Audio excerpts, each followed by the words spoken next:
Jumpa lagi kita pada pertemuan kedua untuk mata pelajaran IPS. Baik anak-anak, sebelum kita mulai dengan pelajaran hari ini, Ibu mengajak kalian, mari kita sama-sama mengambil sikap berdoa. Selesai? Materi kita untuk pertemuan kedua hari ini adalah mengenai unsur-unsur komponen peta. Esensi dasar dari materi kita adalah memahami konsep ruang, yaitu lokasi, distribusi, potensi, iklim, bentuk muka bumi, geologis, flora dan fauna, dan interaksi antar ruang di Indonesia, serta pengaruhnya terhadap kehidupan manusia dalam aspek ekonomi, sosial, budaya, dan pendidikan. Indikatornya adalah menunjukkan unsur-unsur atau komponen-komponen pada peta.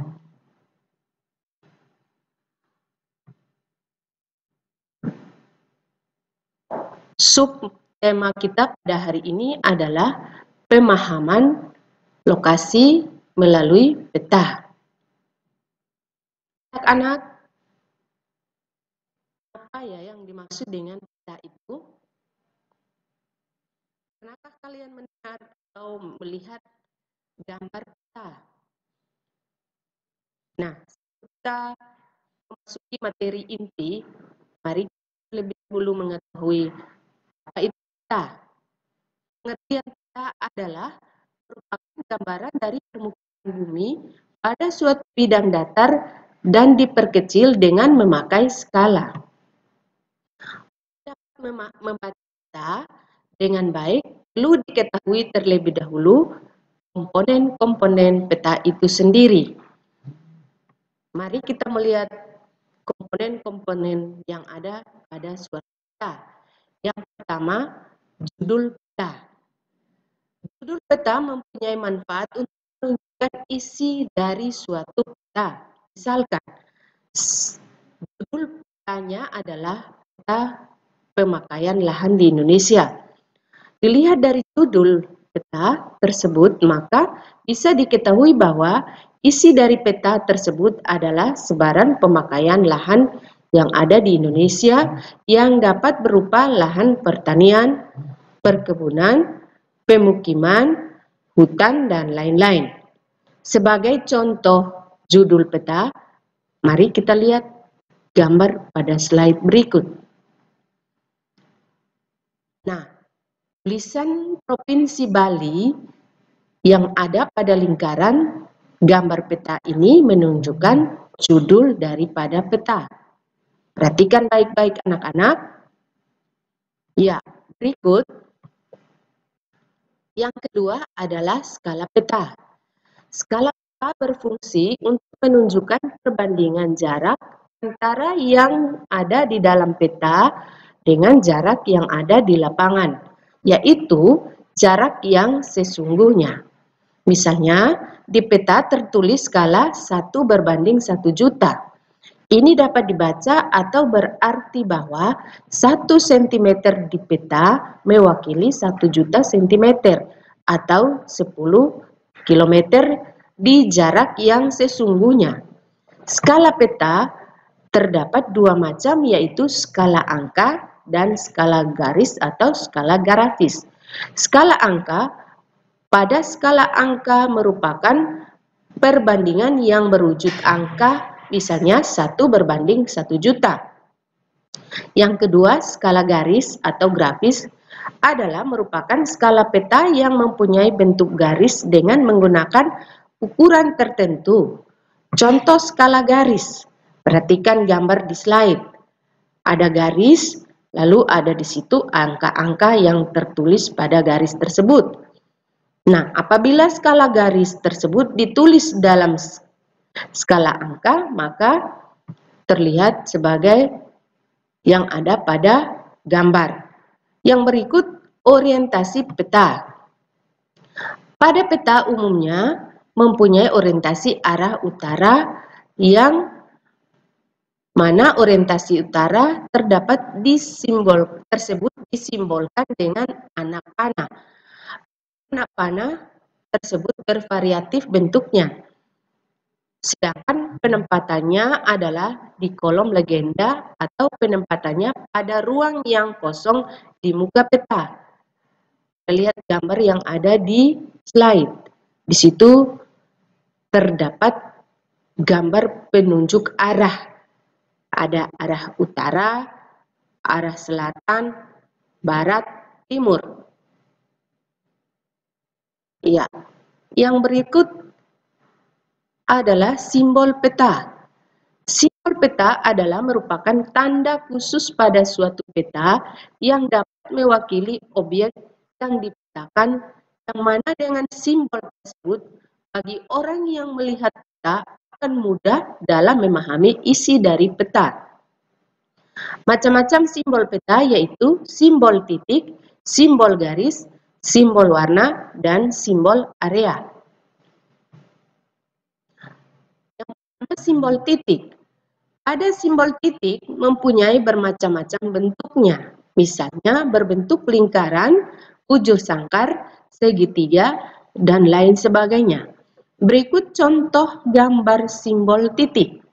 Seperti ibu kota negara, simbolnya segi empat, ibu kota provinsi, lingkaran, titik merah, ibu kota kabupaten, lingkaran, titik hitam, kecamatan, gunung api tidak aktif, segitiga hitam, gunung berapi, segitiga merah, pelabuhan, dan bandar udara. Simbol garis, yang kedua simbol garis, pada simbol garis bisa digambarkan bermacam bentuk dan juga ukuran ketebalan, yang mana ketebalan garis bisa diatur sesuai dengan kaidah-kaidah dari perpetaan. Berikut contoh simbol garis. Sungai, simbolnya garis bercabang-cabang. Jalan raya, ada dua garis yang sejajar. Jalan lain desa, satu garis.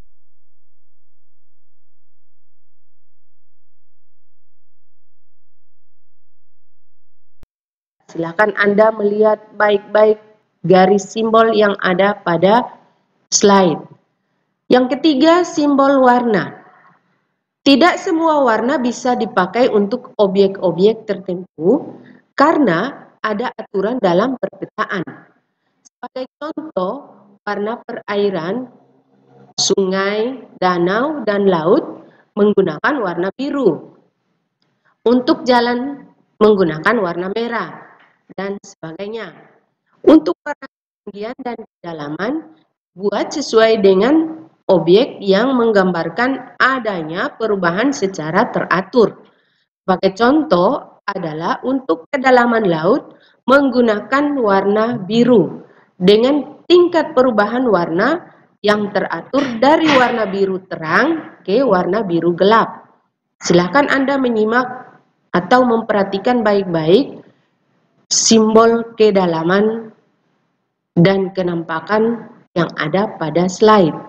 Simbol kenampakan ada yang kuning semua, ada juga yang coklat dan biru. Yang berikut simbol area.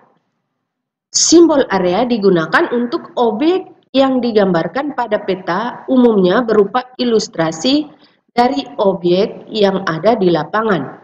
Contoh untuk area persawahan digambarkan berbentuk poligon tertutup yang di dalamnya terdapat adanya simbol tanaman padi.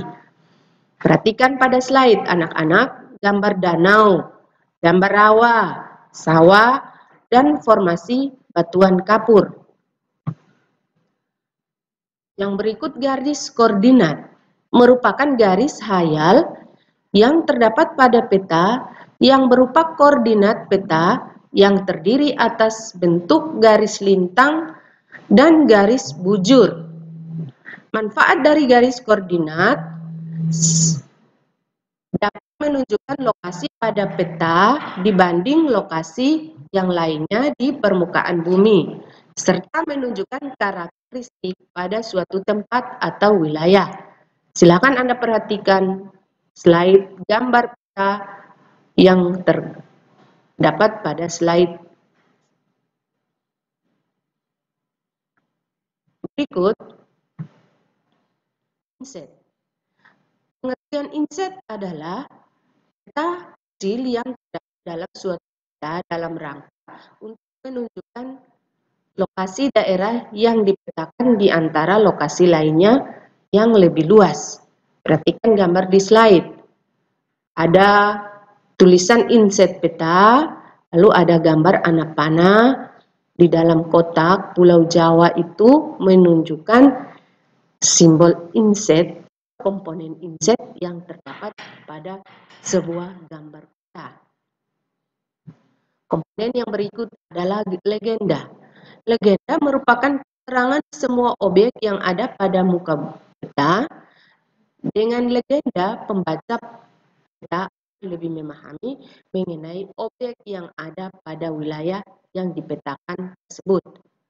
Perhatikan baik-baik gambar legenda yang ada pada slide. Jalan utama, alternatif, jalan tol, jalan kereta api, provinsi, rawan kecelakaan, kondisi jalan buruk, dan tanda legenda lainnya. Perhatikan baik-baik gambar pada slide.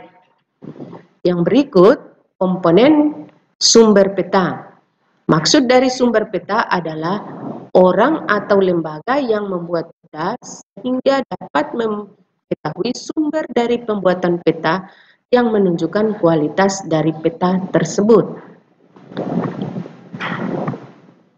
Nah, dari materi yang dapat Ibu sampaikan, mengambil kesimpulan bahwa komponen-komponen peta dapat 1. Judul peta, 2. Skala peta, 3. Orientasi peta, 4. Simbol peta, 5. Garis koordinat, 6. Inset, 7. Legenda, dan yang ke-8 adalah sumber peta.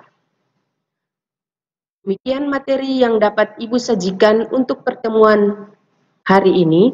Silahkan Anda akan mengerjakan kuis pada Google Classroom, menjawab pertanyaan-pertanyaan yang dapat Ibu sajikan, dan dapat mengirim kembali jawaban melalui email masing-masing. Selamat belajar, tetap menjaga kesehatan. Sampai jumpa untuk pertemuan berikutnya. Terima kasih.